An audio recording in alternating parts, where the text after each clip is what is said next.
Fraud, جعل سازی، دھوکہ دہی اور جعلی سائن انگوٹھے لگانے میں ملوث جعل ساز اور اشتہاری اینٹی کرپشن کی ریڈار پر آ گیا۔ مقدمہ نمبر 44/10 میں اشتہاری ملزم غفار ڈیلر 9 سالوں سے غائب اور محکمہ اینٹی کرپشن کی نظروں سے اوجھل تھا۔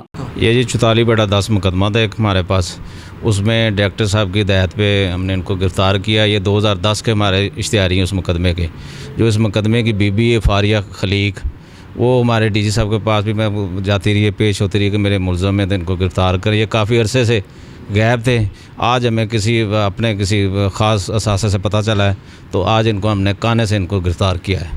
ملزم نے آرمی کے ریٹائر کرنل خلیق احمد خان کا جعلی شناختی کارڈ بنوا کر مختار عام بنایا اور پٹواری کے ساتھ ساز باز ہو کر کروڑوں روپے کی جائیداد بیچ ڈالی۔ کرنل خلیق احمد کی زوجہ کی مدیت میں انکوائری شروع کی گئی۔ الزام ثابت ہونے پر مقدمہ نمبر 44/10 درج کر لیا گیا۔ Director anti corruption Lahore Ahmad Afnan کو ملنے والی اطلاعات کے نتیجے میں ریڈنگ ٹیم کو بھجوایا گیا اور 9 سال سے مفرور ملزم غفار احمد کو گرفتار کر کے ہتھکڑیاں لگا دی گئی۔ D G anti corruption Punjab Gohar Nafees نے اشتہاریوں اور جعل سازوں کے خلاف کارروائیاں تیز کرنے کی ہدایت کر دی۔ ذیشان علی، میڈیا 92 لاہور۔